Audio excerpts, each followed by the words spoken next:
Hey, what's up, guys? Fast Jake DeLuca here with another gameplay, this time on Nuketown.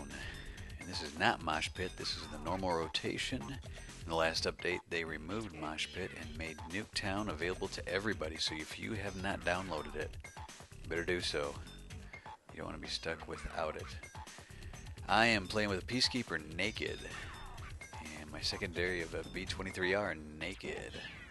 And this is not going to be an episode of Bridging the Gap.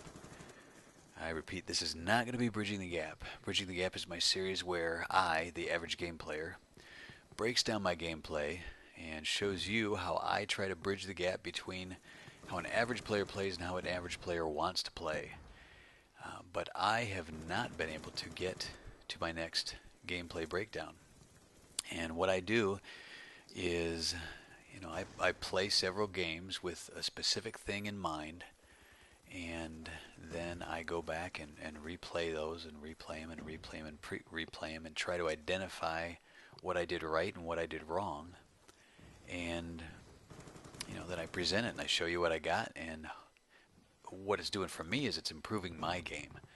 But the reason I started posting them was because of a comment I got on YouTube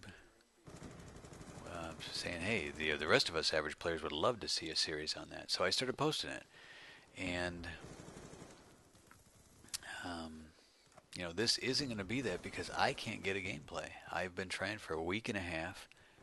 Come home from work, get on, and sometimes I'd try for an hour, hour and a half to get a good gameplay. And I think, I ended up trying everything. I reset my stats. I tried starting over. I thought, maybe I've improved to the point where everybody's just that much better than me, and it looks like it's a one shot, but they're actually just that much better than me. I reset my stats and tried to start over. I've tried different things to improve my connection, but basically I'm getting lag killed all the time. I got lag deaths like crazy, and I couldn't understand it. It was frustrating, and I actually stopped playing. I just said I gotta get away from this. This is supposed to be fun, and it's driving me nuts. And primarily because I have a goal. My objective is to not be an average player. I want to be better than average. I want to improve. I want to be the one that gets a swarm, or gets the orbital dogs and swarm, or can go the UAV counter UAV and VSAT. I want that to be me. There's no reason why I should settle for just derping around at a 1.0 KD. So I reset my stats, I did all this stuff, and what I found out was it's all lag. The problem is I only found that out after looking at my recordings of what I thought was me putting 6 bullets in my opponent, then watching the kill cam where to my opponent it looks like I didn't even ADS. It looks like I was just kind of derping around and wasn't even paying attention, didn't even pull up my weapon. And then watching theater mode, where the kill cam,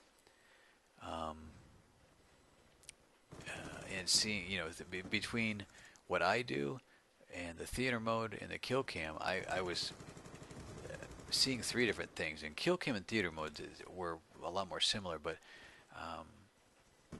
when you're seeing at least 2 different versions of an encounter, and you're not really sure which one you can count on, it kind of brings some frustration into the mix, because you have a variable. Now I'm not only competing with the opponent, but I'm competing with something I don't know what the rules are.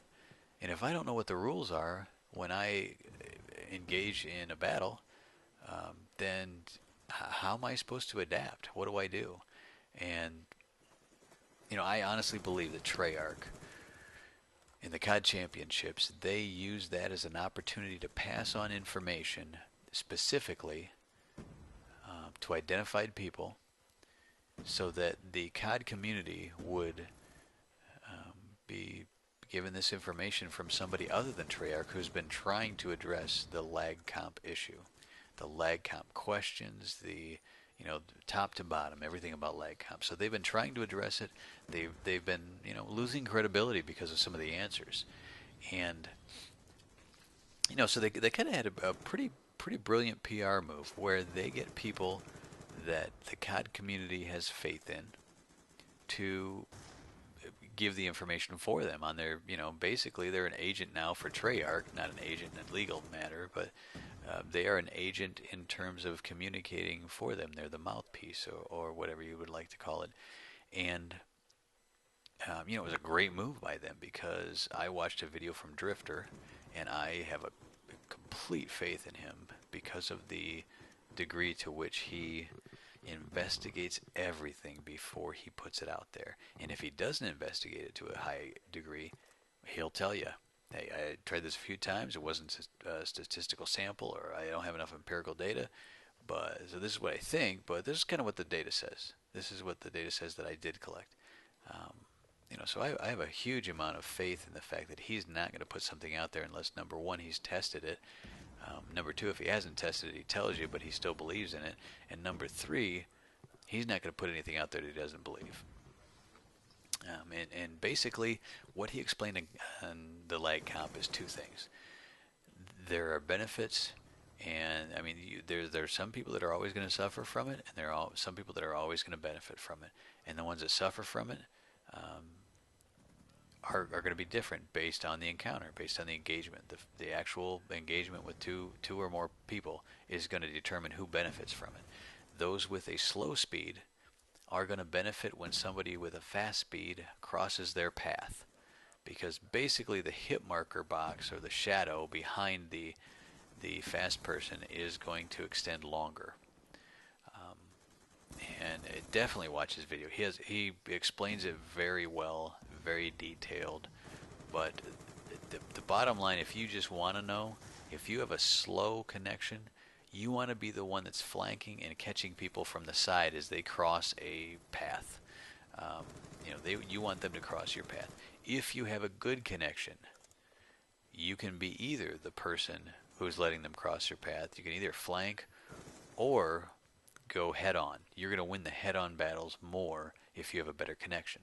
And that's the kill cam where it looks like I'm derping, but when I was doing it, I put 6 bullets in him. That's because he had a better connection than I did. And he saw me first, and he responded first, but I have a slow connection, so by the time I catch up with what he did, he put his 3 or 4 bullets in me before I saw that I put the 6 into him, if that makes sense. So by the time my connection caught up with where he was, he'd already killed me. And that's why it looks like, to me, like a one-shot kill from him after I put 6 bullets in him. So, that's why the rushers have a benefit if they have a good connection. Because they can flank, they can go head on, they have more options. Those with a slow connection are probably the ones that have if they have a positive KD, they're probably the ones that slow play more. They're probably the ones that are going to be the target finders and the snipers that sit back, not the quick scope snipers. So it actually does determine the gameplay based on the individual. And I actually thought about starting a series about how to, based on your connection, how do you respond on each map, because each map has different paths, has different flanking paths, it has different traffic patterns of where most of the traffic is going to go. It has different bottlenecks. And it would make sense for people who, every game it's going to be different. And if Treyarch really wanted to do us a favor, they would actually put the ping on the leaderboard, on the scorecard there, so that you could see what the ping was. You could see how, if it varied, you could look at it and see how much it varied. You would know how you were compared to others, to know, okay, am I going to be more of a rusher this time? I'm not the fastest, but I'm pretty fast compared to most of them, my connection. Or am I going to be the one that has to flank the whole time because I'm really slow compared to all of them? At least if you know what your approach is going to be, you can respond to it and play the game well. The other thing I think Treyarch did was when people started screaming about getting 3 bars, 3 bar in their whole game and getting lag comp to death. I think Treyarch may have changed some code in there that changed the threshold of the 1 versus 2 versus 3 versus 4 bar. Because when I used to only lag noticeably when I had a 3 bar. And now I can get some horrible lag deaths while I'm hitting the 4-bar, and that just doesn't make sense to me. So I think Treyarch has tried to address this the whole time, and I believe that it just the physics of it make it impossible to normalize everybody's connection to the point where everybody's fair. This just isn't going to be a fair game, and that's what I'm seeing is the big challenge: is how do we play this game? A huge community with many different connections. How do we play this game and keep it fun and not get frustrated to the point that we quit like I have for the last week? Um, that's going to be the challenge for me as a player, me as a gamer, and them as programmers. If they can modify something, then they need to. And maybe it's the skill-based matchmaking goes out the window and they match it based on your connection more. But I guess until next time, here's to lag deaths.